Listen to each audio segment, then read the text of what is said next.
it's just going to be relaxed. So today we got Tyler, we got Ethan, we got Riley. Guys, how you doing today? Howdy. Pretty good. Man, cool. Hello. Yeah. Let's see. That was the most Alabama intro ever. I was trying to do Mrs. Doubtfire. Oh, what a good movie.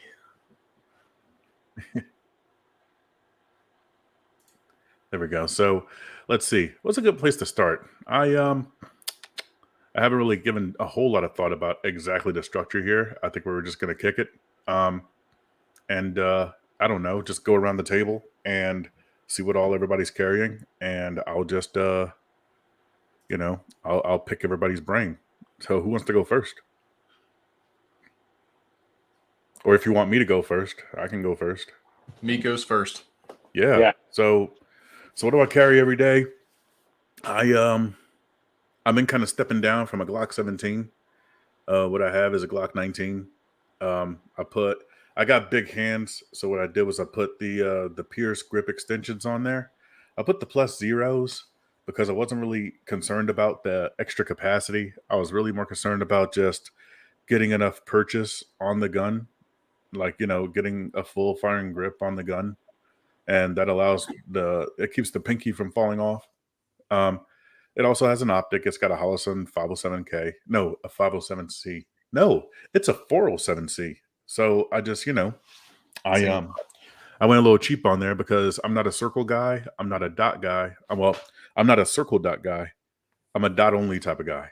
So the 407C, it saved me like $50. So I went that route. I carry a JM Custom Kydex holster. It's attached to an Enigma, and that's just been my daily carry every day. Let's see. As far as other items, I carry Palm OC spray.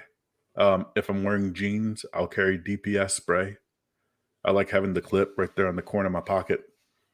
I also carry a Mod Light OKW. It's like the power of the sun in the palm of my hand. I usually carry one spare magazine. It's a 17-round magazine.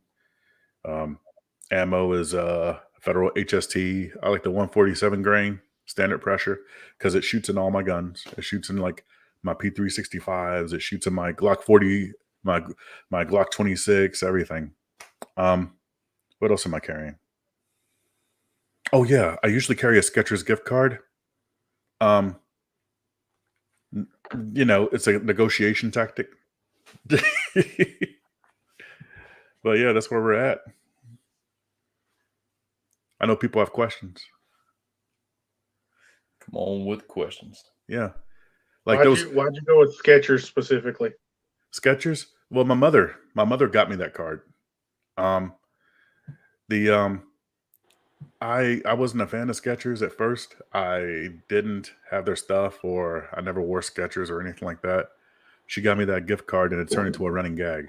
I would be like, like, hey, do you know anybody that's in the market for a staccato? And I would be like, well, I don't know how much is left on the Skechers gift card, but it's not nothing. All right. I'll trade you straight up. And they'll be like, come on, man. Serious. I'm being serious. Like, I'm being serious too. Look, like there's money on here. All right. So how about this? How about I'll sweeten the deal. I'll add in a Glock magazine. Just one though. I just don't want to skew things too much. Yeah. What was it?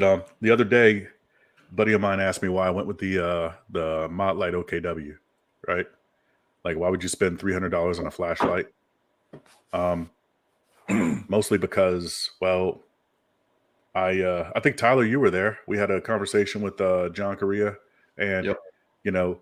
He was like, "Hey, here, I can shine this in your face," and he wasn't an asshole about it. He was up there like, "Hey, there's reasons for this, and would you mind if would you mind experiencing it?" And I was like, "Yeah, sure." Yeah, it was so bright, dude. I felt the heat off that thing at like 15 yards. That thing hurts. Yeah. So that night I learned that there's 3 levels of control with flashlights. Like the first level is just positive identification. The further out you can see somebody, the better. You want to see who they are, see what's in their hands, see what they're doing. And the second is, photonic barriers. Like you can, if your light is bright enough, you can punch through photonic barriers and you can project photonic barriers. So that way you can see what they're doing. They can't see what you're doing. Like that OKW, it was bright enough to where I could be standing 7 yards in front of a Ford Super Duty with the high beams on. And I can still punch through those high beams to see who's in the truck and what they're doing. Like I could see their faces. So it was pretty awesome. And then the third level of control is pain, because it hurts. Like it hurts. Like it makes you want to leave. It's like a gun, but it doesn't shoot bullets. It shoots regret. So you remember what John said about a light being too powerful? Really? Oh yeah. What did he say? He said it's too powerful whenever it becomes, whenever it starts to have recoil or set stuff on fire. Yeah. That's when a light's too powerful. I'm good with the recoil. I'm good with the recoil. Yeah, I'm not mad. Yeah. I embrace it. Yeah. We got some folks watching tonight. Hey, badass 93 Mustang. Badass 93 Stang. This is a cool dude. I've had interactions with this guy before. He's a cool dude. It's just, seeing how everybody's doing tonight. We're doing great, brother. We're doing awesome. There's a question for him. Roush blower or Eaton blower? I don't know. He'll know what I'm talking about. I haven't really put any thought into it. He'll know. Yeah. So how about we go around the horn? I'm going to pick somebody. Tyler, how about you? Yeah, come on with it. Dude, yeah, what you carrying, brother? So, fun story. I've been tasked recently with inspecting some less than ideal housing in Jackson, Mississippi, with, if you don't know, is the most murderous city in the nation per capita. So if it's a ratio thing, right? Murders per total population, we have the highest ratio percentage. So most murderous city in the nation, and I'm running around in houses that haven't been lived in a while. So there's going to be homeless and squatters and meth people in them and whatnot. So I got to go do inspections and take pictures. And if there's people there, I got to run them out type of thing. So I say all that to say this is why my EDC is what it is. Dominant hand side, Glock 48 with a Hollison 407K. I don't go at night because that's just dumb, right? I operate between 7 a.m., 5 p.m. Of course, cell phone because I got to take pictures and whatnot. I try to take pictures with my left hand at all times in case I need to go lethal at any given time or whatever. I can drop that. And anyway, left side, I'm going to have a Cloud Defensive MCH high candela dual output because I'm really good at double tapping my thumb and just putting it on high. I don't believe in that whole you should only have single output because you can't think about clicking it twice thing. That just sounds lazy to me. Like you don't want to train or whatever. I don't know. I don't get it. Anyway. It must be a whole gross motor skills type of thing, Yeah, it's like, bruh, just push it twice and hold. Like, whatever. It's 18650 because I need it to last all day long. And of course, I keep a spare battery with a charger in the truck. And, speaking of which, you were talking about the light, Mikos. Remember on the way back and I couldn't figure out why my light wouldn't work? Yeah. I kept using the wrong batteries. I was using protected cell button tops, so they were too long. It wasn't allowing the tail switch to make contact with the body, completing the circuit of the negative. That's why I had the wrong batteries. So got home, put the right battery in it, and A-OK. Anyway. Yeah, you told me about you swapped out the battery, and it was fine. And I was like, oh, okay. I thought that was a new battery. I didn't know that there was length differences between those different style of 18650s of unprotected button top, unprotected flat top, protected button, protected flat, which there are like almost no protected buttons that you could. Anyway, I say this, all your 18650s ain't the same. So you do your research on that kind of stuff. Anyway, palm spray in the left hand in the left side, and good waterproof on cloud boots mid-rise. so I can haul ass if I need to. Because, oldest form of self-defense is running. And I ain't above running. Like just this week, I ended up buying a new pair of Ariats. Like I just, it'd been a while since I wore cowboy boots, but they were comfy. Dude, they were so comfy. So I was like, dude. I got the old elephant skin on with the felt tops. Oh yeah. Oh, those are pimp. Do you wear those with like, the feather in your cap, like yeah. Look, when you're this pretty, you don't wear a hat.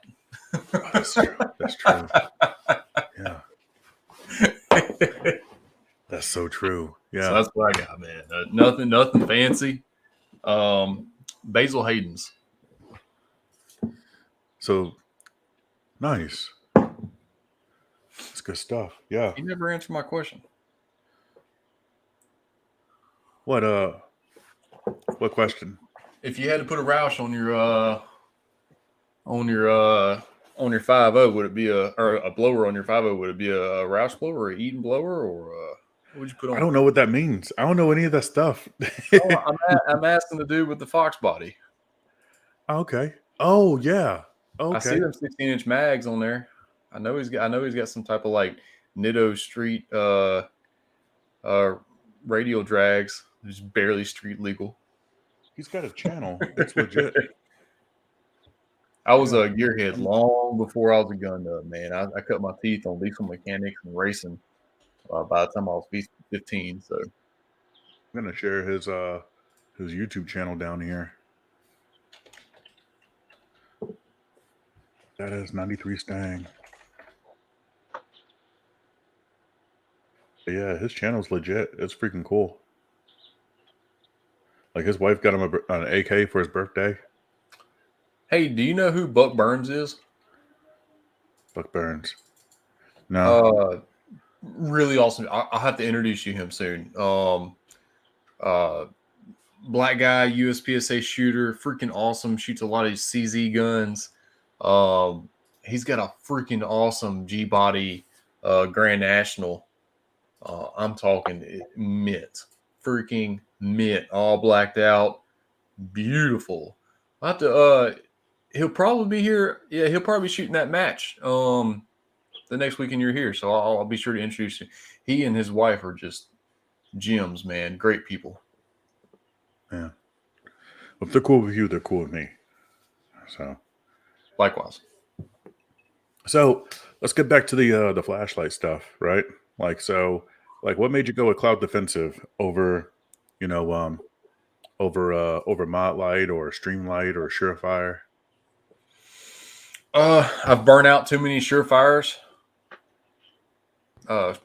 Straight up, they used to be bomb proof. I don't know what's going on with them lately, but I've burned up too many of them, and I just can't. I can't trust them like I used to, and they also don't have the features that I want. Believe it or not, I like my stream lights better. Not like for a small light that's lightweight for the everyday end user. The Dagon ProTech 1AA, what's called ProTech 1L 1AA. Man, that's the best little small light money can buy for like $35 on Amazon. And it can use either a AA or a CR123A. Or if you look hard enough, you can find 3.2 volt rechargeable 16 350s, which are a 123A replacement, but they're 3.2 volts. And they work fine in it, oddly enough. Of course, it's going to void your warranty if you do that and you tell them. But great. So anyway, to answer your question, I don't like my lights because I don't need to get a dual function. I've always wanted an 18650 light that has a dual function, but also has extreme candela, that blinding hot spot that burns your retinas. And Cloud Defensive was finally the first person to give me exactly what I wanted. So thank you, Sean, at Cloud Defensive. Yeah. So Tyler, what's the low output on that? Man, so it's very usable. So it's like 100, it's either like 80 or 100 lumens and like not even 10,000 candela. Super usable for in your patrol car or whatever, like looking at crap on the floorboard or whatever. You're trying to find something not obnoxious, not killing your night vision because you're looking at crap out in the wild or whatever. So super usable. Okay, because that's why I stopped carrying my mod light, because it was just a constant, and sometimes insanely blind you. Like, and I understand. Oh, well, you can turn it on with your hand over the bezel because like, now you have less light output. Yeah, but I need my other hand to do stuff. If I'm looking for something, I need the other hand to like find the thing I'm freaking looking for. And like I hear you, but you're not listening. So. Oh, dude. Yeah, I had no idea about the whole like, the length of 18650s, dude. Yeah. I had no idea. I didn't either. I learned the hard way. So with you, man, cool stuff. Yeah.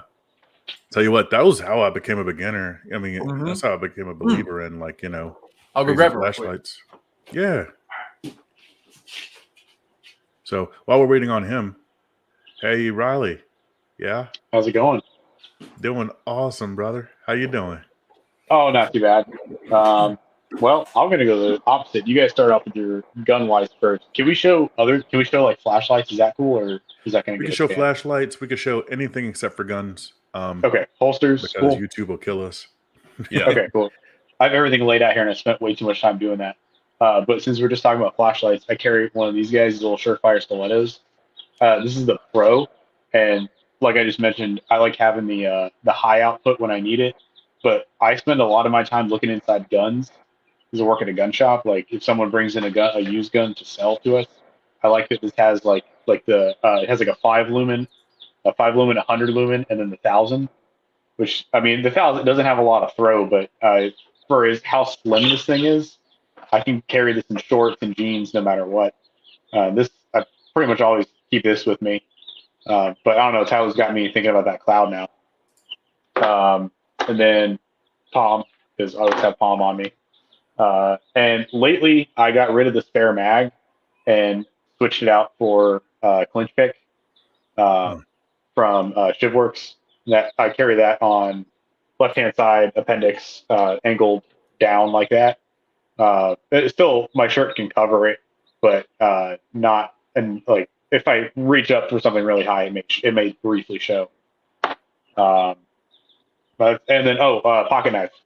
I back in the day I used to carry like a big Spyderco or Emerson or something like that, but now that I am a dad, I have to carry a Swiss Army knife all the time. So this opens boxes and stuff, or one of these little I got one of these little Spyderco man bug things, just something really tiny to throw in the bottom of the pocket. Because I'm in Florida and I wear shorts a lot, so I don't have a lot of room because I have the palm clipped to my right hand side. So pocket knife usually just goes deep down in the pocket. And then gun wise, really it's kind of 3 that I go between. My typical day-to-day work gun is a Glock 19 with a Trijicon RMR in one of these Filster Pros with the DCC clip, just on a belt. I think one of the Wilderness Tactical EDC belts. But lately I've been investing with a SIG 365 XL with the Holosun 407K, and one of those. I got the grip modules from Wilson Combat because it's way bigger. Well, not way bigger, but it feels much better than the really flimsy plastic that comes with the SIGs. And it was like $50, so why not? I did have to chop off the beaver tail though because it stabbed me in the gut every time I bent over. So chop that off. And then the third gun, and I don't switch out all the time. It's like the 365 is slowly taking over the Glock, even though I love my Glocks. And then when I really need deep concealment or something where I absolutely cannot print at all, I carry a little Ruger LCR in 22 in just a little Filster City Special with a DCC clip. And I have an Enigma setup for this too. So the Enigma setup, I can really tuck that super deep. I think that's about it. Oh, and I'm going to talk watches because I'm a watch guy. So I'm rocking this little. We didn't talk about your watch, Mikos. So what actually, Mikos, what are you wearing right now? Right now, a little Timex, like busted ass, like it's Okay. just a little like a weekender. Yeah. Because you know what? Thanks for reminding me. Because my G-Shock is outside charging right now. It's been out there for like 3 days because I forgot about it. But it's a G-Shock, so who cares, Yeah. right? Yeah. It doesn't matter. It's an MTG 9000 solar power, and then I think usually that I put on actually, like I usually wear like a G-Shock Square in the meantime. But I was like, you know what? yeah, Just like one of regular these girl. guys, Yeah, like I think the DW 5600. yeah, like yeah. Usually I'll wear that, but you know, just while the other one's charging. But I'm Yeah. gonna be honest, man. I don't like that the whole solar power thing. I just kind of like the Yeah. battery They can doesn't kind of last as like long. kill themselves. Like I only have a few quartz watches like this. I just got this Casio World Time thing. Tracks a bunch of time zones, which is definitely what I need. Yeah, Um, and it was like $20, but I've been wearing this a lot. And I mean, I wear some like a lot of automatics. Like I got like a couple I got couple Seikos here, and then like a Breitling that I'll wear sometimes. But man, this little $20 Casio hasn't left my wrist in like 4 weeks. oh, dude, yeah. Like Casio's the king, man. A freaking god to you. Yeah, You know? and it was $20, and I had it here in 2 days from Amazon. Yeah, Casio's freaking legit. Like Isabella Mitchell, she's like Casio twins. Yeah, That's my wife. that's legit. Yeah. Let's see. We got some comments down here. And then also after we read some of these comments, Riley, I got some questions. You got me kind of interested. So let's see. We got Riley Newsom. Riley Newsom's like, hey, I got a regular staccato and the pro. They're both invaluable in the last several days without power. Yeah, that makes sense. What made you go with the staccato? What made you go with the stiletto over stuff like Streamlight and Cloud Defense, Modlight? Well, I've got a bunch of those the Tyler was talking about, the 1L 1AA things. Yeah. And those are awesome lights. I keep them around the house. But honestly, my old boss carried one, and I really liked it for the fact of the super crazy 1,000 lumen right at the touch of the thumb. Like I can just hit that in 1,000. But I use it more as an admin light for like, honestly, the 5 lumen setting gets used the most. And it's USB rechargeable too, which it's love or hate. Like it uses the same little micro USB that all of my little Bluetooth speakers and stuff use, so I can put it on the same. Yeah. Like everybody's phone and everything else. Yeah. Let's see. Badass 93 Stang. He asked, do any of you guys train self-defense? I teach classes up in Memphis, Tennessee. I know Tyler, he teaches classes in what was it, Raymond, Tennessee, right? I'm sorry. I don't know your travels. All over the all southeast. over. Huh? Yeah, all over the southeast. I'll be up in your area with Raleigh up in May. That's right. Yeah, I can't wait. That's gonna be awesome. Yeah. Yep. And then let's see. So we have some other comments. Anybody here order the Filster Floodlight 2? I'm gonna be honest. Yeah, I ordered one. I wasn't gonna order one, but I literally saw like 10 people that I kind of look up to, kind of sort of a little bit, that were like, yeah, dude, this is legit. And I was like, okay, I'll try it. And if I don't like it, there's 100 people that will buy it. So, anybody else here order the new Filster Floodlight? So I'm going to preface this by saying I love the Hopmans. I love what they do. Big fan of the Enigma. I hate the floodlight. It does not conceal well on me, and it is super uncomfortable. And just looking at the overall dimensions of the second floodlight, I don't think it's going to be much different. I'm still one of those weirdos who prefers a dedicated holster, and I'm willing to wait, on a crazy lead time for a dedicated holster. I think I'm on week 2 of 20 business weeks for a holster for one of my guns right now. Yeah. I bought a floodlight, the original floodlight. I still have that one. And I don't like it as much as I like my JM Custom Kydex dedicated Glock 17. I think it's a Glock 34. Really, it's a Glock 34 with a TLR one. That one's a lot smoother. It's a lot more, chill. It doesn't protrude as much. It's just more comfy. So, but I got thunder thighs, so it's hard for me to hide a light. Yeah. Girl, same. I also don't go swapping guns all the time, so it's not super necessary for me. Yeah. Not that much. I just go 226 and 320, and I have holsters for both of them. You've made me holsters for both of them. I don't need When I none. met you, you were rocking a Glock. Yeah. That was 3 years ago. Nice. So, Riley, I have just two more questions. One question is, you got a clinch pick. Me personally, I've always been afraid of clinch picks because of the reverse blade. Yeah. I'm always afraid that I would, pinch the wrong end of the blade. I Did mean, you have that experience? the way it kind of sits in your hand, you almost can't. And the way you carry it too, they make some double-edged ones that I'd probably like a little more. But I have the trainer too, and I don't know if I've ever really had that experience with drawing it or anything, and it the wrong edge.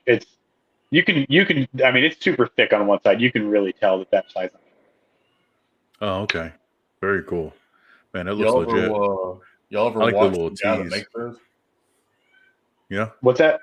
Y'all ever watch the videos of the guy that makes those? He's got a huge YouTube channel, massive. Probably the biggest blacksmithing channel on YouTube. Old Alex Steele, Steele. Pretty awesome channel, man. If you're into blacksmithing, it's pretty cool. Any I relation think to this Stoney? is just the Chinese made one. No relation to Stoney. He's from England, actually.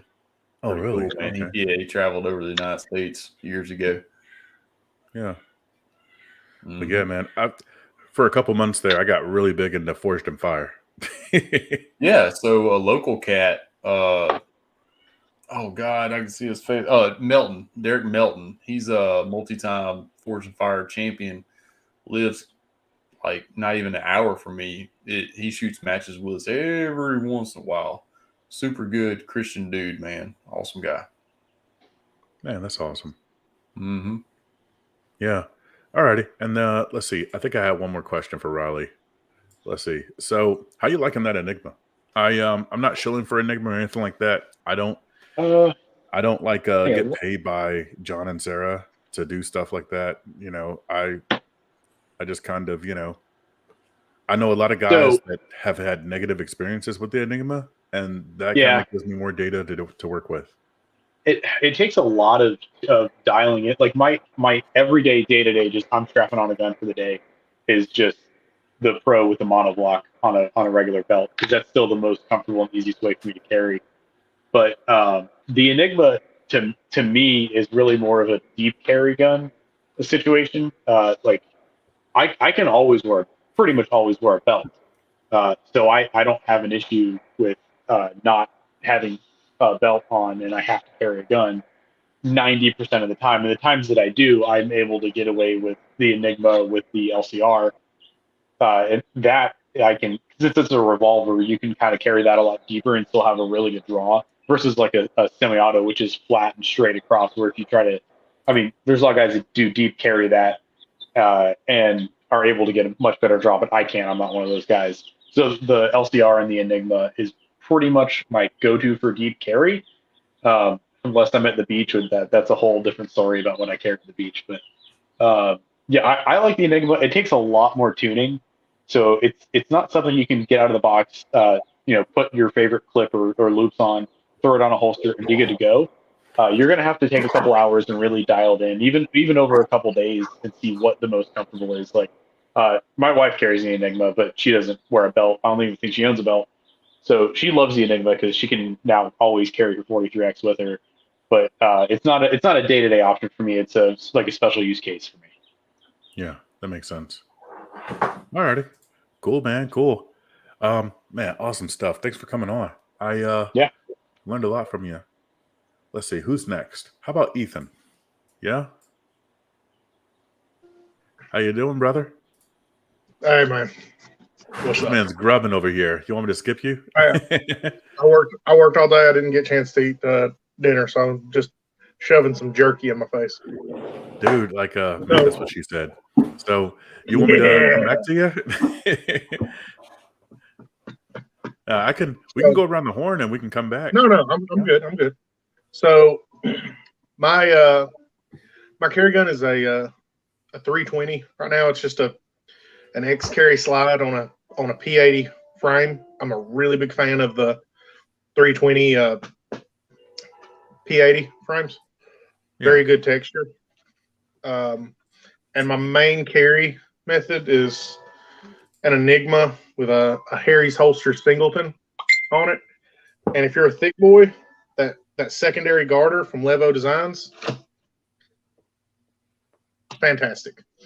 I've heard that the newer leg leashes make it unnecessary, but I don't have a newer leg leash. I've got an old one, so working what I got. Let's see. So my other carry items.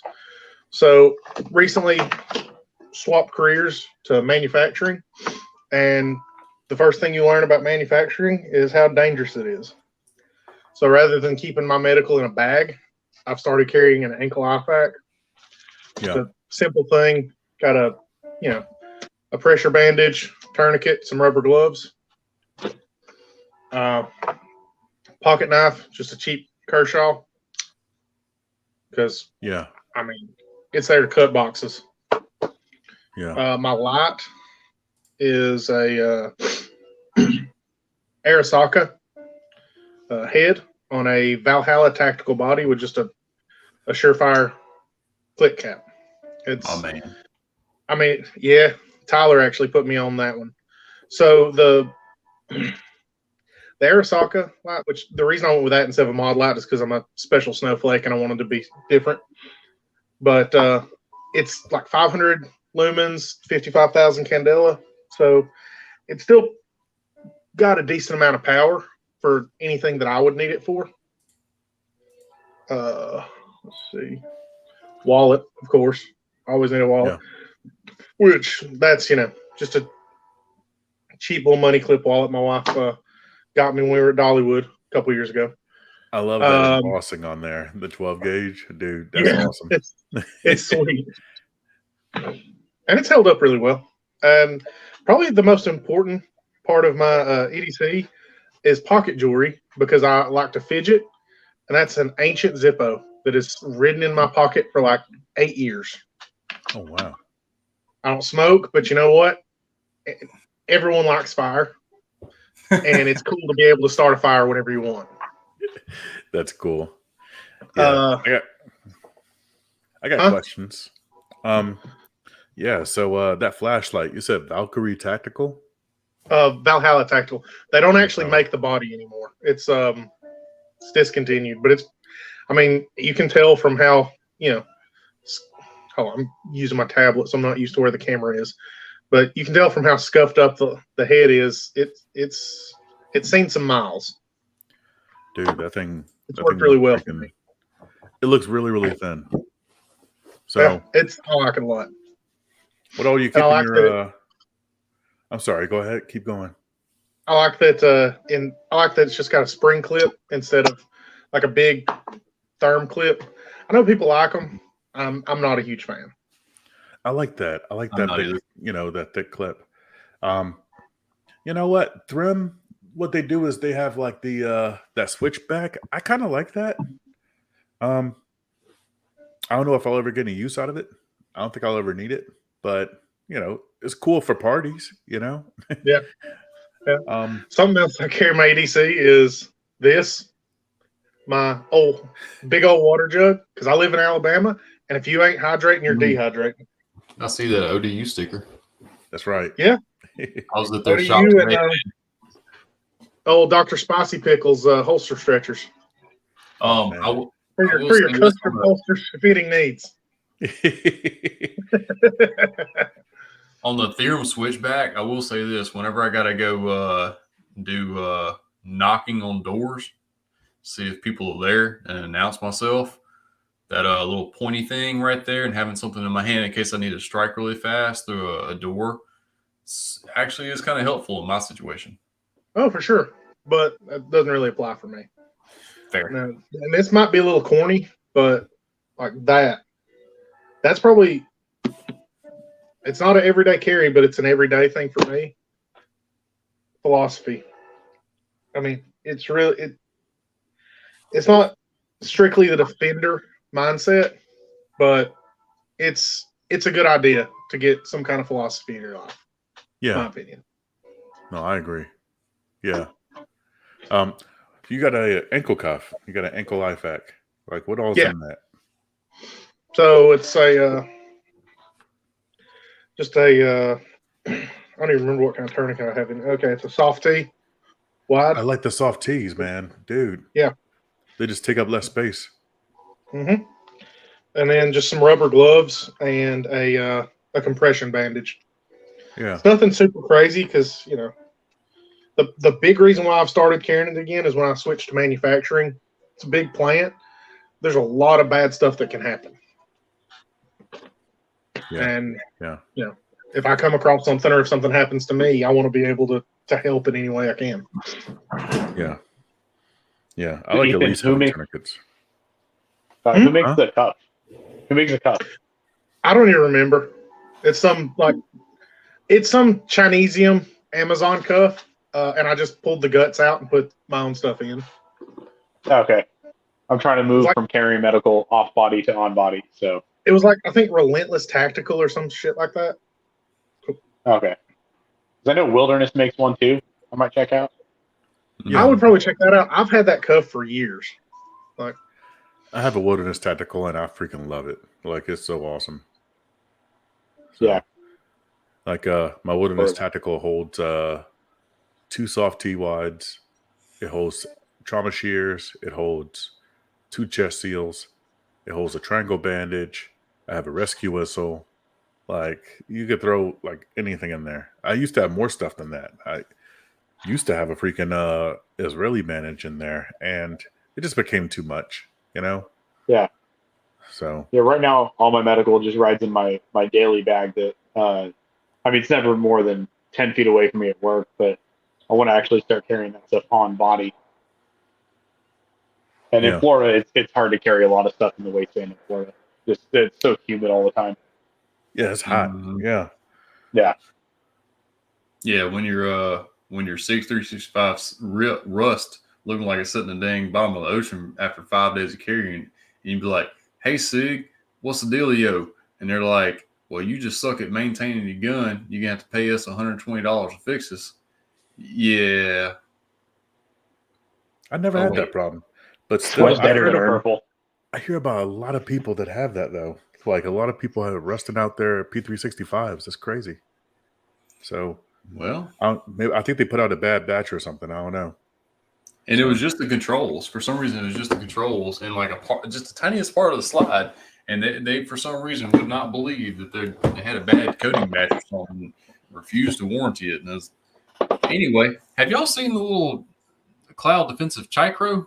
I can't wait for them to make the Chacro, the macro version of it, because I love this little daggum thing. This is is that a Streamlight Micro Stream? Yeah, it's like a micro stream. I can't wait for them to release a macro stream version of the Cloud Defensive. It's a handy dandy little dude, and it's rechargeable. And I'm not a. I wish it would last longer.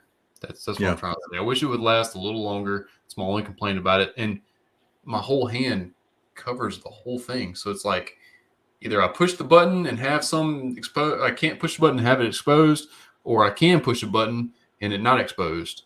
So it needs to be a little bit bigger for man hands. You can definitely tell it's made in China because like how tiny it is. What kind of battery we got? Oh, it's rechargeable. It's internal. Oh, really? So yeah, you can pull it out and put it in a docking station and recharge it. It's a 10440. Okay. But you can pull it out and put it in a docking station, or you can just plug it in because it's got a USB-C on the side. Huh. Nice. Dude, this stuff. Oh, I love it because it's got a flippable what do you call those things? pocket clips. What? So I can stick it on my hat when I'm like skinning a deer or whatever and go hands free. So Slacker 21 had a question. What EDC ammo is everybody running? I'm running Federal HST 9mm 124 grain, standard pressure. And the only reason I run that ammo, I used to like the 147s. I just like the ballistics and the expansion a lot better. The problem is it doesn't run in all my guns. You know, the overall length is just a little too big. So if I have like a P365 or a Glock 26, it just doesn't run as well. You get a lot of failures to feed. The 124 grains are flawless in everything, and I'm getting very similar ballistics. Mm-hmm. Anybody else? Yeah, I think I'm 124 running HST. 124 grain HST. My 365, I think I have some 135 critical duty because I had a bunch of that. The critical duty, not the defense, because the duty's better than the defense. But my 22, I'm running CCI velocitors. Soon to switch over to Federal Punch because that's the new hotness. Then I have a bunch of that too. How you liking that Federal Punch? I got 124 plus P Federal HSTs, 124 plus P Gold Dots, and 127 plus P plus Rangers. And yeah, whatever. The brain don't know difference whenever you put a 3500 hole in it. So whatever. Dude, I'm really liking 124 grain, 125 grain.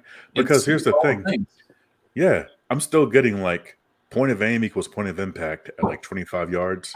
And it still has enough punch for me to drop steel at 25 yards. So, you know, I'm like, okay, yeah. You know, with 147 grain, I'm getting a little bit of bullet drop at like 25, 30 yards. So I am a 124 plus P gold dot guy because I carry 5-inch guns. And it 124 plus P gold dot really seems to like being shot out of 5-inch guns.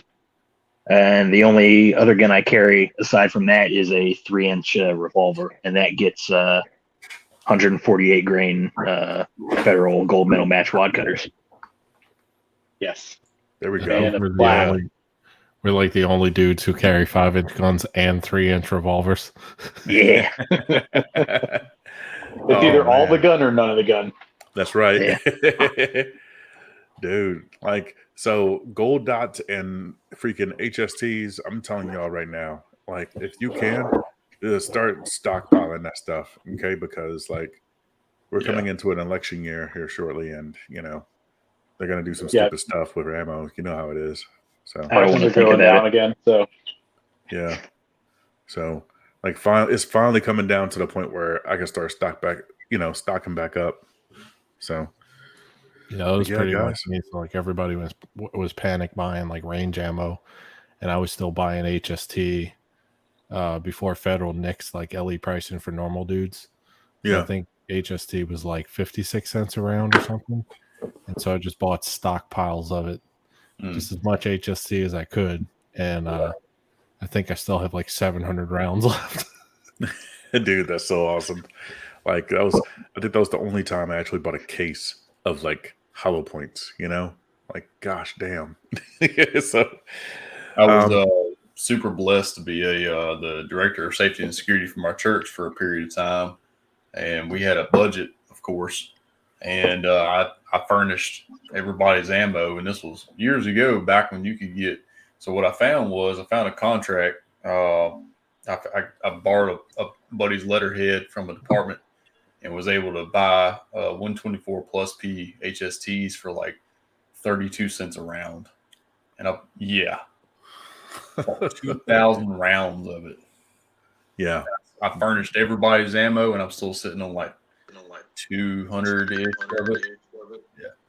Yeah. Dude, you win. Yeah. Super. I remember super opportunity. Like 3 years ago, Federal used to. I don't remember if it was Hydroshocks or HSTs, but it was like 50 round boxes, like white boxes that just had Federal on them, and you could get them for next to nothing, like on distribution. I remember those. And they might have been HSTs, but you could buy a 50 round box wholesale for like $12, $13. Oh man, I had so much of that stuff. I used to shoot matches with it back in the day. Dude, we had no idea how good we had it. Like when you can go to Walmart and you could drop like freaking $7.99 on like Federal aluminum case, and we would bitch about it. You know? Do I need to talk about my my Syntec loss again? God. When right before the apocalypse started, I bought like 500 rounds of the purple Syntec too. So it's like the really fancy shit. Yeah. So people don't get it. Like, all right, so I'm gonna let you get right to that, but I gotta say this real quick because people don't understand. Like, so back before COVID, I was so picky about ammo that like all I would ever shoot is Federal Syntec, 147 grain, the purple stuff because it fed better, you know? Not the round nose, not the truncated nose. It had to be the purple stuff. Now we're shooting this and happy about it. You know what I mean? And then back then it was like I was getting a case of it for $230 shipped to my door. Oh man, it was great. A case of it, a case. And you know what? Like people would even come up to me, and I'm talking like what was it? So there was one time where I was like, you know, I was teaching a class and I had to do a demo, and I left my ammo in the classroom, and I was like, okay, I gotta go grab my ammo. I'll be right back. And they were up there like, hey, here, like shoot my freaking Winchester white box. And I feel so bad because I looked at him like, what, this peasantry, you know? How dare you? No, I'm not gonna put that through my gun. What? Why? Dude, I had one time I was at Nashville Armory one time shooting, and some dude next to me, like right before I left, was like, "Oh, what is that?" Because he saw these little purple bullets I was loading in my magazines. I was like, "Oh, this is Federal Syntec," and I explained it's like this one's kind of just like HST inside the gun. It's just this polymer coated round, this, that, and the other. And I was just being a nice guy, and I gave him a whole box of it, just like, "Hey, take this, try it out." And then like 4 weeks later, the apocalypse started. And I was about to I was gonna hunt that man down. I need that back, man. My first encounter with purple Syntec was, I think, in 2021.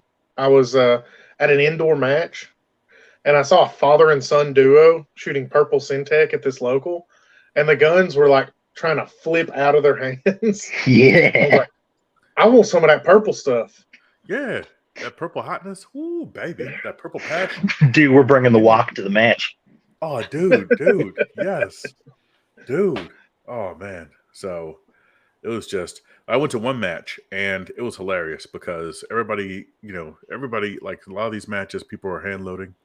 So we get to one match where it's like a stand and deliver. You have this one shooting box, and right there on the ground, you saw all the rounds that everybody unloaded and showed clear. Like you have like some red Syntec, you had like, the black, BBI, you had, you had some brass monkey down there. So a little bit of green, you had, blue bullets. It was just like a rainbow. And so me and my arrogance, right, before COVID, I was like, here, let me spread some purple passion down there. And like, just because, just to diversify the freaking, the ammo was littered on the ground. It was hilarious, but now you should have seen the way I was loading my mags at the class, at Tim's class. Oh my god! Yeah, I was next to this man on the line at Tim's class, and I get hit at Mach 5 with a brass casing, and I look over, and the next round is a steel casing that barely makes it out of his gun. And then the next round is that other brass round that hits me in the face at Mach 5 again. And then like the next one's nickel plated case. Yeah. Out. And I asked him what he was shooting, and he shows me a bag full of everything. I'm shooting everything. It was like every round you could think of was in that bag. Dude, I had purple Syntec. I had some loose gold dot that I swiped out of my guns. He's just shooting at it at a class, just shooting gold. I had blazers. I had some Winchester forged. I had everything. What you want, baby? I got it. Dude, So Neo, you'll get mad at this, dude. 10 years ago, when I bought my first Dillon 550B, I was picking up range brass and reloading good quality 147 grain BBIs for 7 cents a round. 7 cents. Dude. Imagine paying $7 per 100 rounds. I don't want to think about it. That's when I Imagine very first got. That's got 22 reloaded. prices, man. Imagine a Yeah. case for $70. I was reloading on a 550. Now, I don't know if you know about a 550, but 550 is where you got to manually load in your brass and your bullet every single time and pull it and then manually index it and then load your brass and then load your bullet, pull the handle and then manually index it. So it was work. It was work, but it was 7 cents a daggum round. And we got a hella good deal on that 550. Oh, dude. Wow, those were the So- days. Have you guys ever seen Federal used to sell 50-round boxes of the Syntac, but it was like, or no, 100-round boxes, and it was 50 rounds of Syntac and 50 rounds of HST? Yeah, I remember this. Yeah. What? Yeah, Yeah. they might still sell them. Yeah, They they still did that. They had They like still the train and defend train pack, and I guess. protect. Yeah, Yeah. Yeah, Oh. that thing was legit. I remember Right. Winchester still does that. I gotta hop the off. train and Guys. defend. No. Okay. Bye, Ethan. See, Ethan. Bye. How's it going, Ethan? Yeah, I know Federal does it. They have the 158 grain like semi wad cutter 38 special that they do it. Right. It's like the train and protector, or train and defend, because it's like supposed to be cheap enough where you can go shoot a bunch and then but also carry it. Yeah. Yeah. I mean, it's a 38 wad cutter. I remember Winchester doing that. Like I remember seeing those packs at one point, but I didn't know Federal did it too. Winchester has some kind of thing where it's like train, defend, or train and protect, but it's like it's like the same bullet, but it's like it's just as good for paper as it is people or whatever. Which goes to show you what Winchester's like these days. Oh yeah. Yeah, I think it's like 124 grain ball. Yeah. Oh man. Yep. Alrighty. So let's see. We need to go a little bit more around the horn. David, how do you feel? You feel like you want to talk about some fine. EDC? Cool, man. Hey, so what are you carrying? The same thing I've been carrying since 2015. A Gen 3 Glock 17 with irons. I'm boring. Okay. That's like my go-to gun. Right now, I don't carry anything because I am in a work environment that doesn't allow it. So I am all for everybody playing by the rules, regardless of what you think. So, where I'm at, a flashlight and palm is more valuable than a gun. Yeah. So I'd rather not lose a job over something is arbitrary. Plus, I'm in a spot where carrying a gun's probably not the most necessary thing in the world. So I know some people probably disagree with that, but that's why we all make our own choices. But typically when I do carry something, if I go on trips or I got to go in unsavory locations, it's likely a Glock 17 that up until the Filster Pro came out, I still carried it in a Raven Eidolon. Oh my gosh. I actually have the replacement right here. Dude, that's like old school, man. Yeah, so That's like, that's like a G code incog. You know? so I had that holster. I had the original one that I carried for a long time, and then I was dry firing one day, I think in 2021, and I happened to, I had a blue gun, and I took the blue gun out and I bent over, and the sweat guard cracked in half from me bending over. And so I was like, oh, that sucks. That was one of my favorite holsters. Threw it in the trash. Started carrying with the Filster Pro. And then Matt Jaques actually messaged me randomly in a conversation and was like, hey, why didn't you warranty your holster? And I was like, dude, it's been a long time since I bought that thing. And he was like, nah, it's cool, man. here you go. And so shout out to Raven Concealment. They've always been good to me. But they sent me a brand new full kit. I don't know, it's like $120 holster or something. They sent me a brand new a holster with every attachment, everything still in the box. I'll put it to you this way. I bought that holster when Kyle DeFore still had his name on it. Oh, wow. Wow. It's been a while. Dude. I wish they made that exact design, but light bearing. They were going to, and then Yeah. they didn't. And Right. then I think what happened was they wanted to release one, and this is all speculation. Sure, yeah. But I think they wanted to release one. I have a screenshot somewhere of Michael Gorlich saying that they were making one, and I think the Spotlight came out, which is what I switched to around 2017, 2018 to carry a G17 with a TLR1. And I think the Spotlight took off. There was no point in trying to compete with it because injection molding costs a lot of money. And so if you saw the new Floodlight 2, it's pretty expensive because it's all injection molded. So it makes a better holster, but they're not cheap. So I have a bunch of different holsters and I have a bunch of different stuff, and I get to test a bunch of different stuff, thankfully. But I'm kind of with Ethan too. So I shot in Tyler's class with the Springfield Prodigy that we got for T&E, and I put it in a Floodlight with a PL350 mod light weapon light on it. And I remember telling Tyler, like after 6 hours, I was like, dude, I would never carry this. That's like the 21 rounds. That gun is way too heavy. My back started hurting. And I'm a big dude. Do you get those hot spots on the front sides of your hips where your belt sits? Yeah. Oh, yeah. I had some dude in a gun shop locally tell me, well, if you wore the right belt, you wouldn't feel that.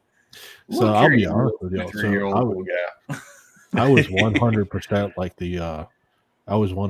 like the cookie cutter dude, be like 2015, 2016. So I had I had an Aries Gear Ranger belt. I bought it in October of 2014, I think. And they've been really good to me too. Those dudes are awesome. I had Jake make me a replacement belt on a Saturday at like 9 o'clock in the morning. He did it. I didn't ask for it. He made it for me. So those Aries Gear is good people. But I had an Aries Gear Ranger belt, and I carried my Eidolon and all with that forever. You know, everybody had to have a Cobra buckle because it was so cool, right? Operator. So then I eventually got the Aegis belt. Yeah, I got the Aegis Enhanced belt because it was like super stiff. It was the stiffest belt ever, dude. That belt is awesome if you carry outside the waistband. You're a cop and you need a nicer belt or something. Yeah. Appendix. I drove 900 miles with the Glock 17 and an Eidolon with the Aegis belt. At the end of that, like I did it and I didn't have problems from the holster. My back was killing me, not just from having this hula hoop of webbing around you. So now I use a 35. There might be more. I don't. So nobody take me for gospel for the price, but I think I paid like 34 or 35 bucks for a blue Alpha Gear low profile something. It's like a strap. Low profile EDC. Yeah, it's like a Velcro strap. Yep. And yeah, I think I have one of those things up. And it's all plastic, so you can go through airports without hitting the daggum. Yeah. There's no buckles or anything to worry about. So I've been using that a lot. And pro tip: if you go on eBay, Blue Alpha Gear has a discount store thing on eBay. You can actually buy their belts that they that's it. That were like made to order, but somebody didn't want them or something. So I actually have one of their Cobra belts I paid like $40 for. Yeah. So yeah. I am not a believer in the this stuff has to be expensive. You got a budget shop. Yeah. Yeah. The man, what makes you stay with a Gen 3 Glock 19 with iron sights? Like you got the same Glock reason 47 that came out. And all the this other same stuff. reason I have the shovel my dad gave me like a decade ago. Still works. It just works. It just works. It's Dude, it's in awesome. my pants and it's hidden and nobody has to know about it, and it's made for a purpose. I got cool guns to shoot for matches and for classes and stuff that are purple. and have silicon carbide and all kinds of fun stuff and red dots and all the fun. But I have a Benchmade bug out knife that weighs like 2 ounces because I open mail and coffee bags with it. Like, and I have a Swiss Army. I'm just like one of the Rileys. So I have a Swiss Army knife on my keychain. I use the scissors like every day, like to literally cut anything. Like, it's just, I don't know. There's too many dudes out there who are like, oh, you gotta have, a plate carrier and a rifle and everything staged. And it's like, dude, I'm going to buy a Polar Pop. Like, I'm not going to war. I'm going to buy me a drink and a candy bar. Dave is the dad of the tribe. He's like the dad bod, the dad carrier, the dad. When I first got on, you guys were talking about shoes and stuff, and I'm laughing because like I'm wearing Crocs. I've got the same pair of Vans that I just keep rebuying every year. So I had a buddy of mine that was he's a SWAT cop out here, and he always got ragged on for wearing flip flops because like that's you'll get killed in the streets if you're wearing flip flops, and he's like, I will take someone down in flip flops. you better believe it's gonna happen. So I don't know. I don't get too invested in all of it, man. Find some stuff that works. And yeah, dude, I don't need anybody's approval. Like, I'll listen to people who know better than me and learn from it and find some good stuff. But like, man, if your carry gun is like a 1986 41 mag, power up to you. Like, I'm all for it. Whatever you want. I still got the same 19 that my mom won off a prize table at 2011 Nationals and gave to me. Said, "Here, have a carry gun." Yeah, I don't even own any Gen 5 Glocks or anything. Like, I don't own. I mean, that was when Gen 4 first came out. I ain't even got the little nub on the back of it for the backstrap type of thing. Oh, you still have that thing? Wow, dude, I would that too. was actually the 17 that I carry most often is actually the first Glock I ever bought. That was like my first big boy gun. My first carry gun that I thought I was going to carry was a Keltec PF9, because the internet forum said it was the best budget EDC gun ever, and I owned it for a while until I got the Glock. I started to shoot the Glock. I went to a class, and then one day I went to go shoot the PF9, and I was like, I'm just getting rid of this thing. Like, it's just not for me. So I never carried it. It stayed in the box. But I would show you all my cool gadgets and stuff. But being a dad, all my stuff's in the safe. So smart people and get a gun safe. Yeah, lock up your stuff. Don't let the little kiddos play with knives and guns. For real. Unless they're under supervision. I give Dave hell all the time because he's OCD and drives me crazy because he's the only OCD person more OCD than me. But I love the guy, and he is the most resourceful freaking dude I've ever met in my life. And so props to him for making the most of the least. Yeah, I mean, a lot of people try to carry like 2 lights or one like an admin light and stuff. Even though I have like a Swiss Army knife and stuff, I still have a mod light. So I have a mod light with a PLH V2 head. And I also, and because I have a backpack that I carry around everywhere for work. And so I have a backpack that has an extra flashlight and an extra set of 18650 batteries in case I'm on the road and I need extra batteries because I've been stopped in the dead of night before. I mean, the most important stuff to me is having a torque wrench with the wheel lock and some gloves and stuff in my car in case I get a flat. Like, it's all cool until you're sitting on the side of the road. Like, that's the thing that kills me about some of the EDC dudes. They carry everything, but then they're stuck on the side of the road with a dead cell phone battery and they can't call a tow truck. It's like this. I'm glad you have all the guns for the crackhead that's not coming. Yeah, I got so much respect for you for just, like, even just, man, I wish there were so many people that, I mean, look, not everybody needs a gun. Some people need to not have guns. But the thing is, like, I think that the vast majority of our loved ones would be better served with just, get yourself a flashlight and a can of Palm OC spray and just Yeah, like call the it a most day. important thing I think in 2023 is having a cell phone charger. Like, I hate having a cell phone like that. We have to rely on it, but at the same time, it's a pocket computer. You can literally call anybody.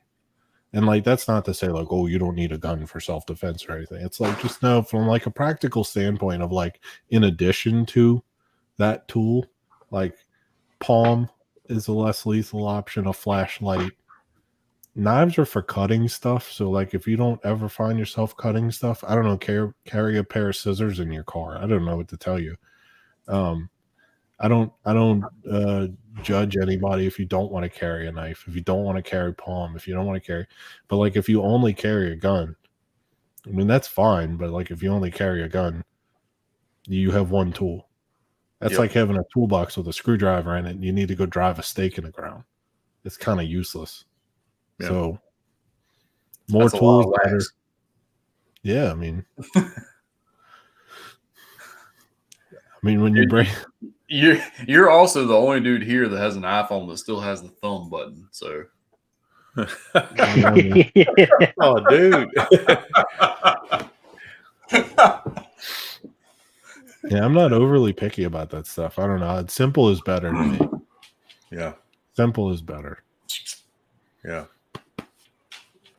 Alrighty. Any other questions for David? My buddy Winston Carey is in the comments. I say in the comments, he's watching in the background. Just want to say hello to him. Yeah, he owns. I'm so glad about that too. Carey Concealment. He's the he makes the X1 Raptor. Freaking awesome holster. It's got a Tegra strip at the bottom with a magnet that retentions off of the barrel, the crown of the barrel, instead of having Kydex clamping on to the gun itself. So super nifty design, super new, super innovative.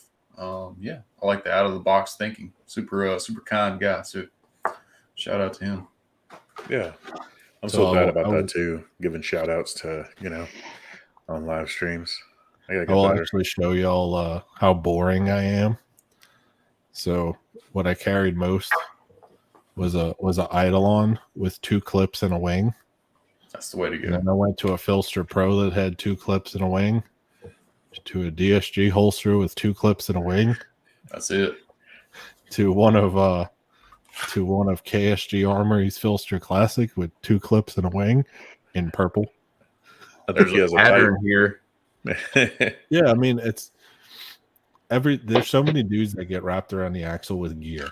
Like, need gear, need this. I gotta go get the new hotness, and I gotta go do this, and so I mean, y'all know. So I write articles for a website, and so we got a Floodlight 2, a Floodlight Gen 2, whatever you want to call it, for T&E. So I didn't get one, but my buddy got one, and he likes it and all. But to be honest with you, like, I have no interest in it. I don't have a use for it. It's not that I think it's bad or anything. I just don't have a use for it. So then there's a lot of dudes who run out there and go buy stuff because they're like, "Oh, I need the newest, coolest thing," and it's like, well, did the other thing you had, did it not work? Does it improve on your quality of life? Does it do something better for you? In my defense, every time I get something new, it's because whatever it's replacing had some sort of deficiency that really irritated me. Yeah, that's fine. I mean, that's fair. So long as you can answer that question for yourself.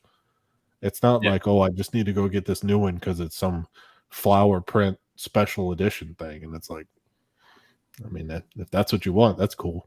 But yeah.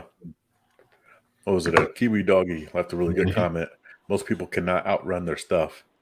He ain't wrong. Yeah. Most people can't use their stuff.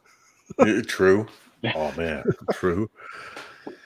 Alrighty. So I actually have went to an airsoft game and burn up triggers in rifles. So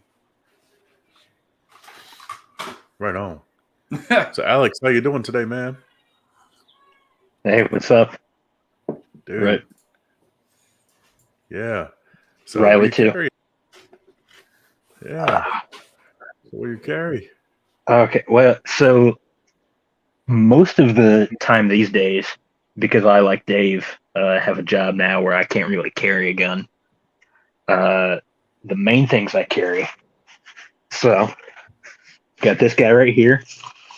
This is my Savior range bag that I've repurposed into being my work bag. Got some gauze.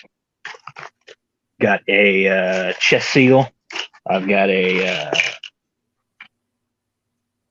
soft tee in there, as well as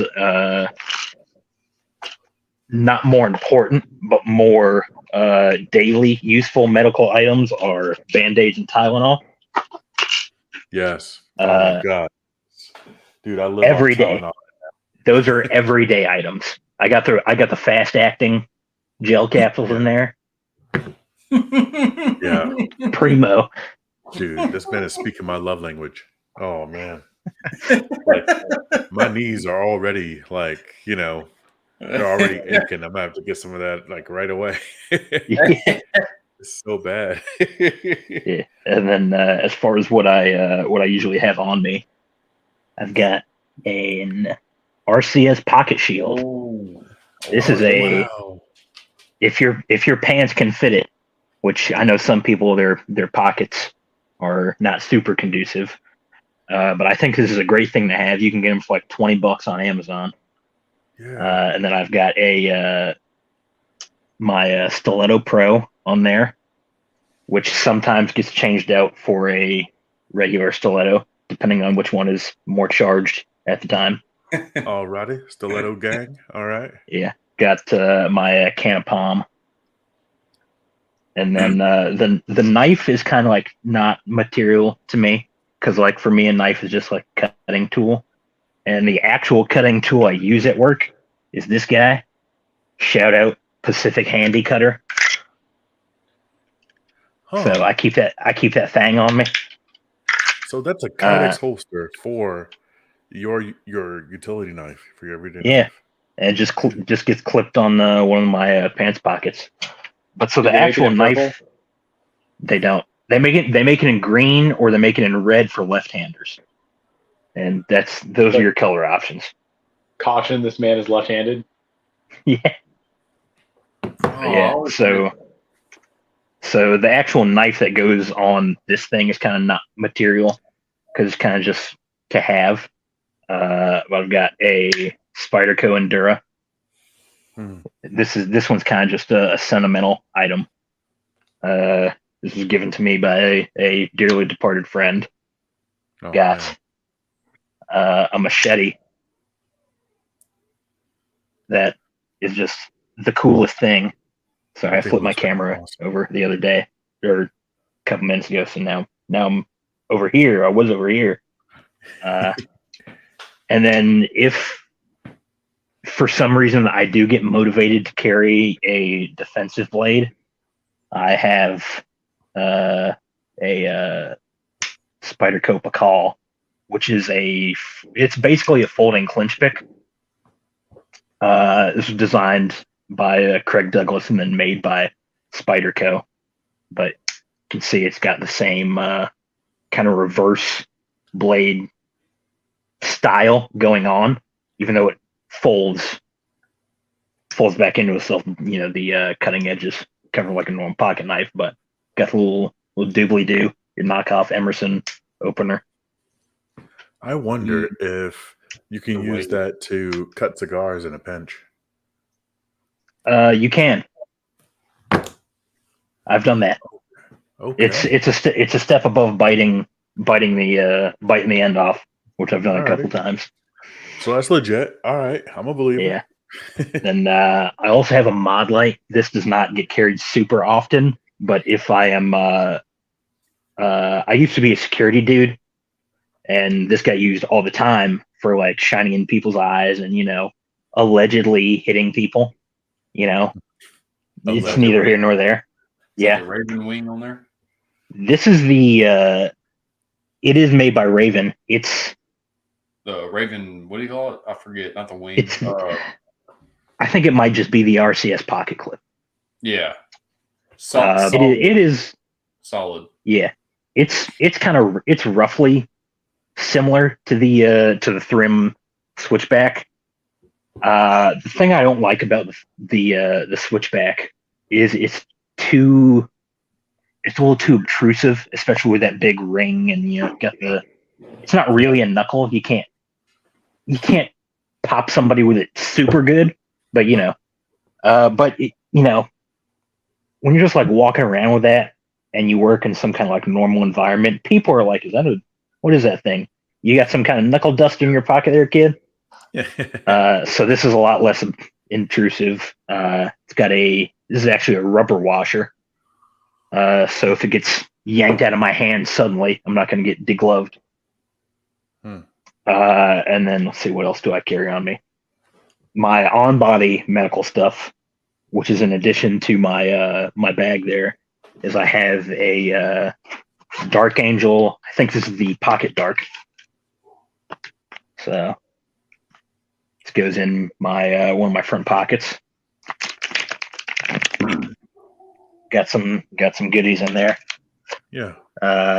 SWAT tourniquet, which I know is not anybody's favorite. But this is in addition to all my other stuff, so I'm not super worried about that. Yeah. Yeah. What is, I can't remember what the S stands for. It's something wrap and tuck. Stretch, wrap, and tuck. Stretch, wrap, yeah. There it is. Yeah. So it's kind of like a. Yeah, I mean, you can use it as a. It does. I've heard, and I don't want to put words in his mouth or anything, so anybody feel free to fact check me. But who's the TCCC guy? Andy Fisher. I've heard him talking recently some places about how the TCCC thing, people forget it's for combat casualty care, and for a lot of citizen or civilian considerations, not having to do that under fire kind of changes things a little. And everybody has a cell phone. Yep. And so realistically, and nobody take this as advice or anything, I'm not a medical expert, but realistically, it seems like it's probably a pretty usable, viable option. It's multi-use as well. I mean, I put it right next to the cat in case you need like support for a splint or like pressure. You need some extra support on an Israeli bandage, things like that. So it's a very multi-use option. Mm-hmm. Yeah. So that's a lot of what I can, so when I am going somewhere that is not work and I can carry a gun, I carry either a full-size Beretta 92. I carry a 92D, which is the double action only version. So it's I do. It's a 19 round K frame revolver. So that's pretty cool. I guess it's not necessary. It's not necessarily super germane for like EDC considerations, but we can talk a little later about why I've chosen that. But I use these are both JMs. So I've got a non-light bearing wing claw, which is what I use most of the time, partially because I have let the internet breed hatred within me. And so this is to fight all the people that say you have to have a weapon light or you'll die. So I'm not dead yet. But when I feel like being extra not dead, I have this guy. And I have 2 wedges on there. Oh, so it's got some extra bump. Yeah. Yeah, twice the wedge. Twice the fun. Is that for your pleasure or theirs? It's a mutual thing. Mutual? We spread the. I have twice the wedges. It goes twice as far.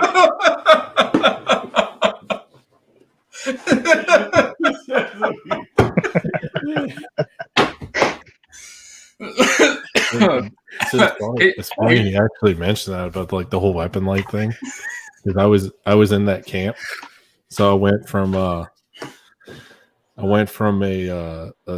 Gen 3 17 to I never jumped into the red dot wagon until late 2017, but my 17, I had a KKM comp and a TLR1 on it because everybody said that's what you have to have. Even though what I had was fine before. Oh, but you rolling gotta have this special. stuff.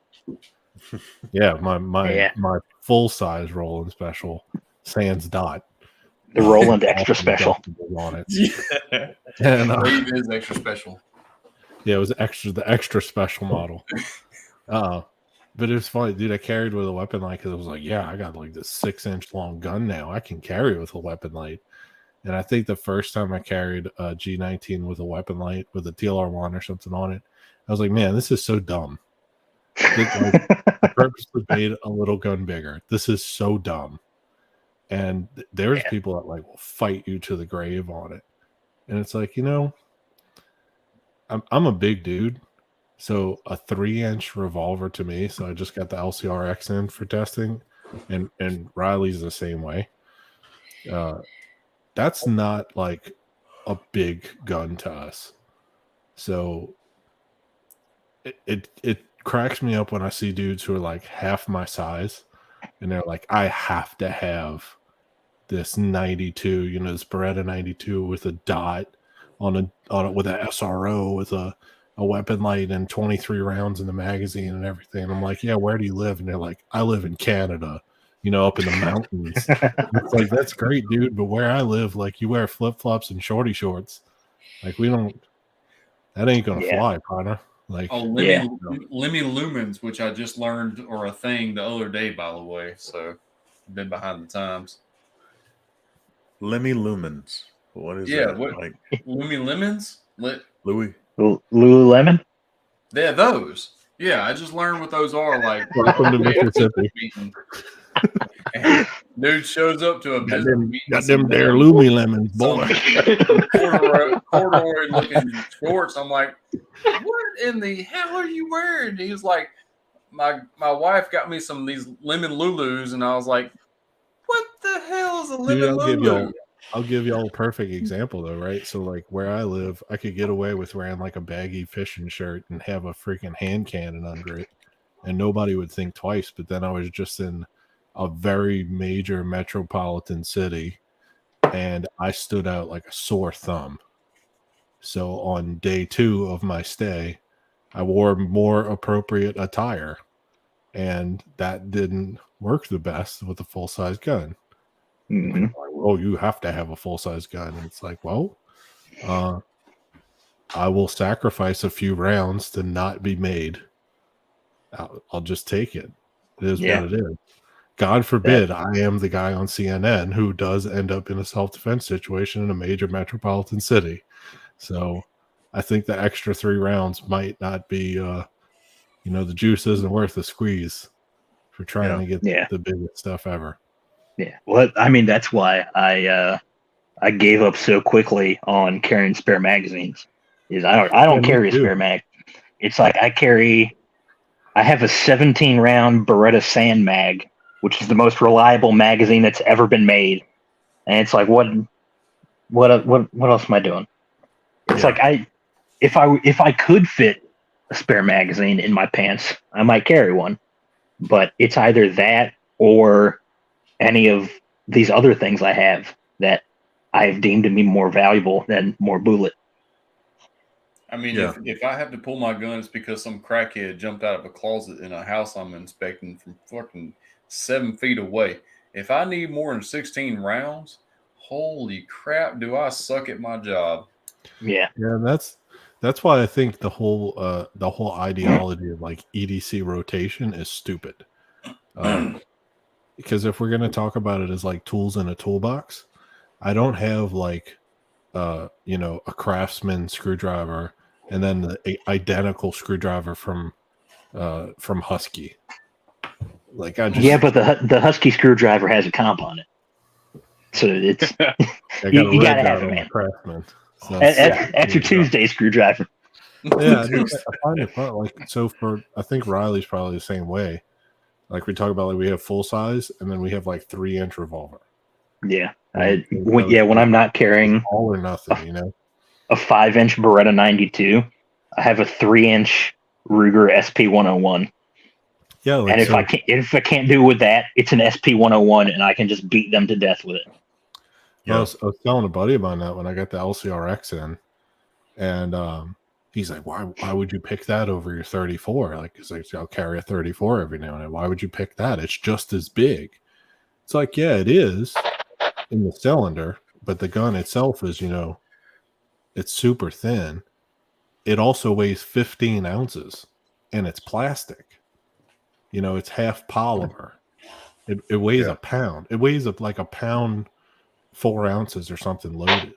You could carry 10 of them. Glock is 24 ounces loaded. Yeah. I mean, fully loaded 34 with 17, 18 rounds in it, plus a red dot, weapon light, all that stuff. Yeah. I mean, that, and then there are the dudes who actually do have the full 20, the 2011, the Staccato or the Prodigy or whatever it is, with the weapon light and everything. I'm like, by all means, dude, if you want to do it, do it. But we all have different priorities. I know dudes that carry weight. I know dudes that carry the that all steel Beretta, the 92X Performance as a carry gun. It's like, man, that is 143 ounces. I don't want to do that. That's a tumor. It's an M1 Garand. You're carrying an M1 Garand, the shittier caliber. Wow. So I know Memphis, old Mikos. I have personally seen him show up to a match, appendix carrying his Glock 17, no weapon light, and freaking just dominate. So, like, if there were streets, he'd be killed. I'm talking. Tyler, did he PID those targets? He couldn't have PID'd those targets. He didn't have a weapon light. Yeah, he didn't have. He wasn't stuffing the voids with tungsten putty like I did. Like his Glock really is just regular old daggone Glock with an optic on it and happy day, right? And so I've seen him like just kick total ass doing that. I showed up to a match back in December with a Beretta with no belt rig. So I was like, well, shit. Looks like I'm shooting this match with my Glock 48 and my spare mag that I keep in my truck. And I came in 7th overall out of like 30-something people. Like I got like 87% points that day. Yeah. I'm going to tell you right now, man, it really is the arrow, oh my God, really is. It really is the internet was right. It's the arrow.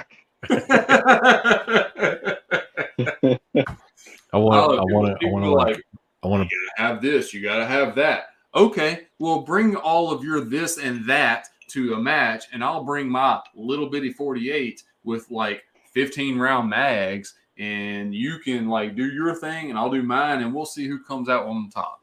Yeah. So I want to make the internet mad really quick. You ever notice the dudes who say you need everything only like harp on shooting one round at the range? Gotta have sub-second draw, bro. Yep. You also need 48 rounds. Oh my God, you can draw 48 times. I got a 186 bill drill. I stood here and I delivered 6 rounds in the alpha at 7 yards. Oh my God. Yeah, it everything beyond. He's like, it really is just like, look at me. Okay, I see you, bro. You went nowhere and you shot 6 rounds. Good job. It really is, aside from your ability to do the thing, all the other stuff is just angels dancing on the head of a pin. It's nice, but like in an era where criminals had like high powers and 1911s and M1 carbines and stuff, cops were still doing it with 18 rounds of 38 special on there, and that's everything they have in the gunfight. It's 6 rounds at a time with a Model 10. Mm-hmm. Yeah, that's it. Yeah, 158 grain lead round nose ball. Yeah, that's all you need. Semi-wad cutters if they were lucky. Yeah, I think they should have a social media challenge where you win a oatmeal cream pie if you accomplish a random goal. So what cracks me up is all these dudes who harp on shit, and they're always like, "Oh man, you got to have this, and you got to be able to do that, and you got to do that." And it's like, all right, that's cool. Sub 2 bill drills are definitely achievable. You could do that. Sub 2 is great. If I have a 1.6 bill versus a 1.7 bill, cool. That's good. I'm happy for you. But if I bring you to the range and I tell you we're going to shoot this drill you've never heard of and you absolutely fail it, then what do you have to show for it? Because you couldn't do the thing. And it doesn't even have to be anything difficult, but it could be something. I always hear people all the time, like they start a new drill and you tell them, oh, it's this many rounds at this distance from this position or whatever. We're going to transition targets. And they're like, wait, how did you do it? How did they do that? How did you do? And it's like, you're going to go home and you're going to go practice it 48 times until you figure out how to pass it. And then you're going to go show all your friends. And it's like, that's not what it's about, man. The dudes I know who can actually do the thing, they get the sub-second draw and then they don't care anymore. They don't tell anybody. They don't care. It's just another piece of the puzzle.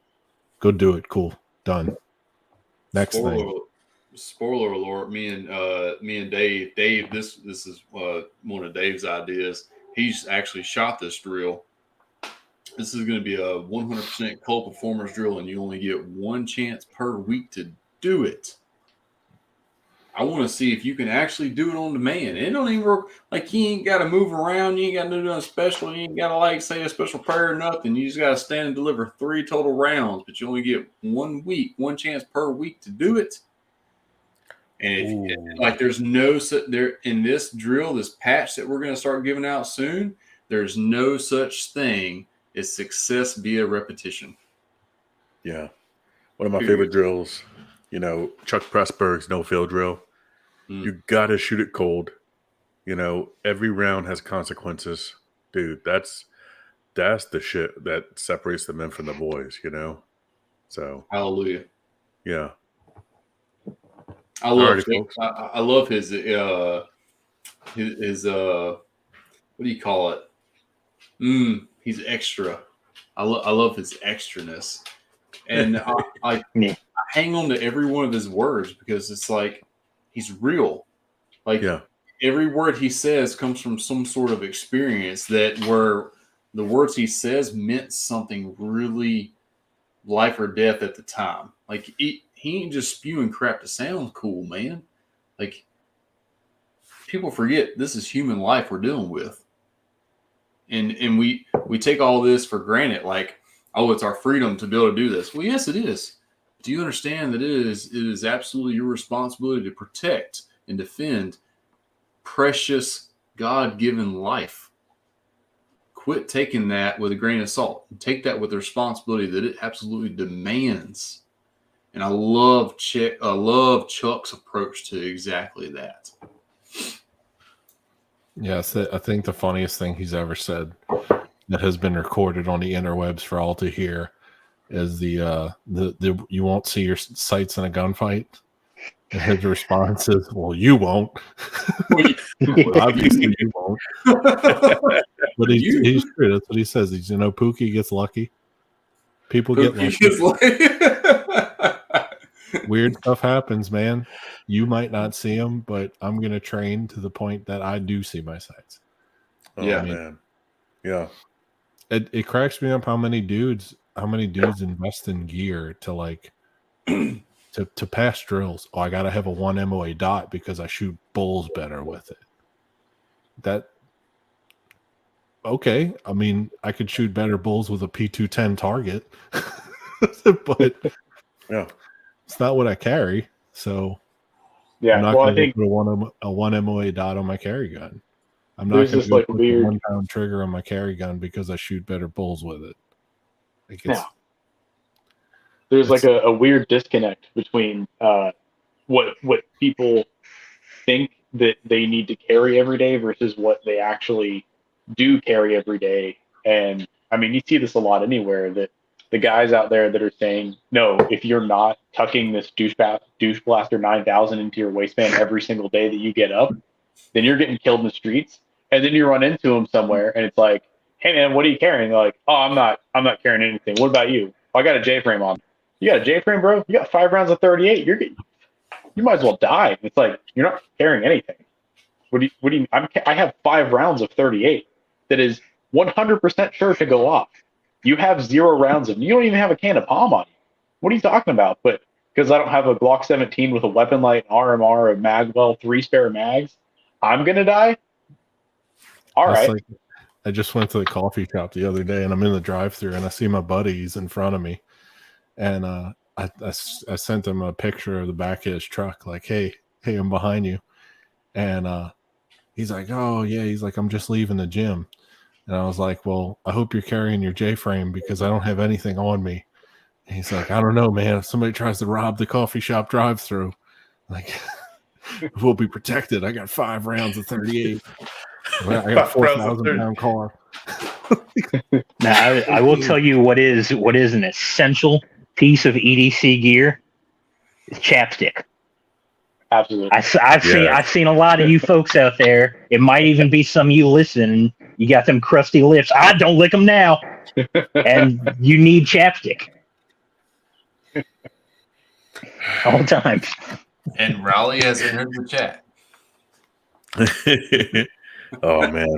So on that note, let's it's about 9:36 where I'm at. I promised my wife, tacos and oatmeal cream pies, so I need to deliver on that. Guys, any other parting shots before we get out of here? That's the most essential part of any EDC is an oatmeal cream pie. You have to. Thought he was going to be all stoic. There's a whole saying about like an oatmeal cream pie in the hand is worth like 3 38s in the bush. That's very true.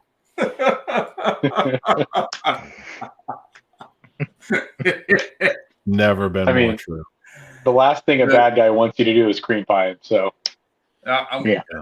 Dave and I have shared many a cream pies in my truck between where I'm sitting in Alabama. So, okay.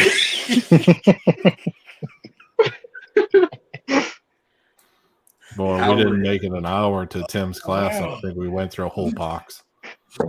Okay. Pretty sure we were like 28 down by the time we hit Huntsville. Whole case of cream pie.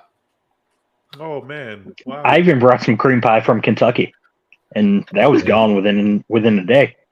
Yeah, a Kentucky cream pie. That sounds like some sort of innuendo. Who brought the chocolate cream pies? Who brought the chocolate cream pies? Oh, that was that was on the way back from day one when me and Hitch and Chap and John that was stopped. like my pre-dinner meal. I had and stopped and had the most awkward little shopping trip in a Dollar General ever. I still had my name tag on. Wow. We're all dirty. Oh my god! I love how we mentioned chocolate cream pies and everybody looks at me like, "What the hell did I do?" Like, oh. Hey, Nikos, you remember mint chocolate? Yes, I remember. Wow. We were talking about the Hulk, and if you were a Black Hulk in the Marvel universe, you'd be mint chocolate. Mint chocolate. Sioux Falls. That was so fun. Oh, I was like, dude. That restaurant. I had the whole table rolling around. All right, let's let Mikos go eat some tacos. Sexual chocolate smash. Oh man, yeah. All right, yeah. Let's get some tacos and oatmeal cream pies. That's gonna be so Made awesome. sure he said oatmeal. I had to think about it too. It's like, yeah, tacos and cream pies, and we're censored. Okay, Demonetized. Demonetized. Yeah. No, this was never monetized. No. Nothing we did here tonight. I don't know if y'all can see the screen I'm sharing. No, we can't. Yeah, Liquid Death is definitely reaching out to sponsor us after this. Oh, I wish I could show y'all this. Thank God. I'm good with that. I need some aqua to offset this bourbon. I think you drank a whole bottle of bourbon there. Yes. Oh, dude. That is the keys to becoming a grandmaster right there. Those green those eyes right there.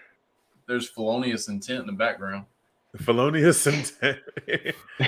Oh yeah, that is his name. Look at that Yeah. smirk. He's planning something.